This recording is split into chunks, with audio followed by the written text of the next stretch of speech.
গদি সাপ এনে দিয়েছিল, তো বাবা সেটা পরিষ্কার করে আর মানে মাংসটা কেটে দিয়ে গেছে, আর আমি এখন সেটাই রান্না করব। আর গদি সাপ কেমন রান্না করে আমি জানি না, আর কোনোদিন আমি খাইনি, আর ফার্স্ট টাইম দেখি রান্না করব। আর কেমন মানে একটু টেস্ট করে দেখি। আর ওই যে গদি সাপটাতে এতটা মাংস হয়েছে, আর গদি সাপ খাওয়া নাকি ভালো, আর এটা তো ভালো পাওয়া যায় না, সেই জন্য এটা নাকি খেলে নাকি অনেক গুণ, সেই জন্য বলছি না নাকি প্যারালাইসিসের অনেক হবে না, সেই জন্য বলছে আজ না একটু ও বাত হবে না জানি না আমি। ঠিক আছে, আর এটাতে হচ্ছে তার হচ্ছে তেলটা রেখেছে, আর এই তেলটা ফুটিয়ে রেখে দেবো। আর এই তেলটা নাকি যখন বাত হয় তখন নাকি এই তেলটাতে দিয়ে মালিশ করলে তো বাতের ব্যথা নাকি ঠিক হয়ে যায়, আর সেটাই করবো। হচ্ছে এতটা তেল বেরিয়েছে আর এতটা মতন মাংস হয়েছে। আর এদিকে হচ্ছে কড়াইটা গরম হয়ে গেছে, তো এই তেলটা দিয়ে দেবো, এটা ফুটতে থাকবে, ততক্ষণ আমি মশলাগুলো রেডি করে উনুনেই করছি, যেহেতু গ্যাসে করছি না, উনুন যখন ধরিয়েছি উনুনেই করছি।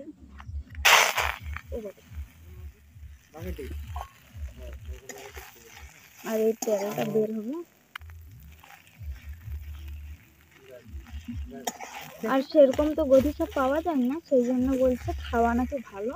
আর এটা এখানে এমনিতে রেখে দেবো, আর এখন আমি হচ্ছে মশলাটা রেডি করব, আর যে তেলটা হচ্ছে বের হতে থাকবে।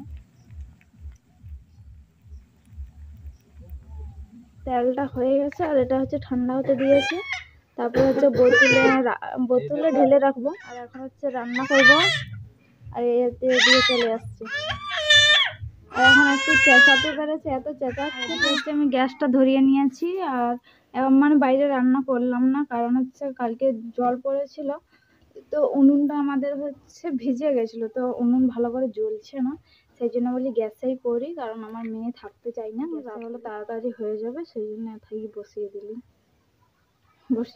মানে এদিকে হচ্ছে তেলটা গরম হয়ে গেছে, এখন দেবো হচ্ছে পেঁয়াজ দেবো।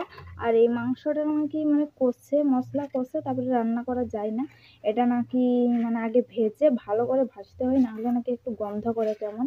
তো ফার্স্ট টাইম রান্না করছি আর ফার্স্ট টাইম খাবো, সেই জন্য আমি ভাবছি কেমন করে রান্না করবো, জিজ্ঞাসা করলাম তখন মাংস দেবো।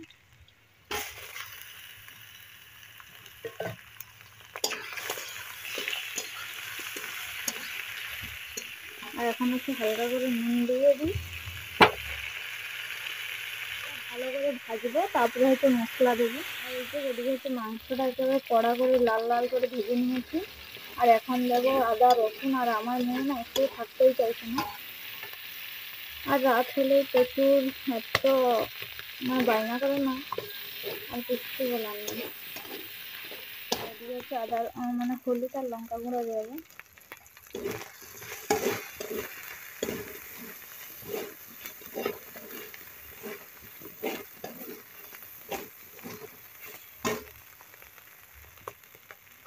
লঙ্কা গুঁড়ো দেবো, একটু ঝাল ঝাল করে যেমন হয়, কষা কষা করবো। আর বসে যাচ্ছে দেখে একটু জল দিই।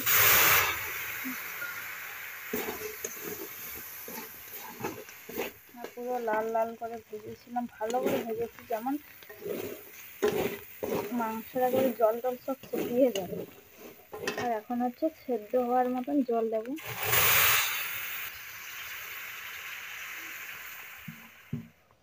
আর এতটা হচ্ছে জল দিয়েছি, আমার মোবাইলের হচ্ছে চার্জ শেষ, ফ্ল্যাশটা জ্বলছে না, সেই জন্য এই যে টর্চ নিয়ে আসছি। আর এটা হচ্ছে মানে ঢাকনা দিয়ে চাপা দিয়ে রাখবো, ভালো করে যেমন মানে সিদ্ধ হয়ে যায়। আর চাপা দিয়ে দিলাম। আর যে এদিকে হচ্ছে আমার মাংস ভাজাটা হয়ে গেছে, আর এখন হচ্ছে টেস্ট করে দেখবো, তো পরে খাবো, একটু ঠান্ডা হোক তারপরে খাবো। আর এদিকে হচ্ছে যে কড়া করে লাল লাল করে ভেজেছি।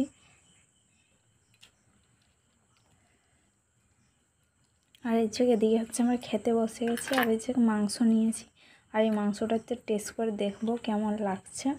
মানে খেয়ে মানে বলছি তোমাদের, তো এই মাংসটা মানে সেই কুচিয়ে মাছ যেমন লাগে আর সেরকম লাগছে, মানে সেই কিছুটা মাংস কিছুটা মাছ সেরকম মানে লাগছে।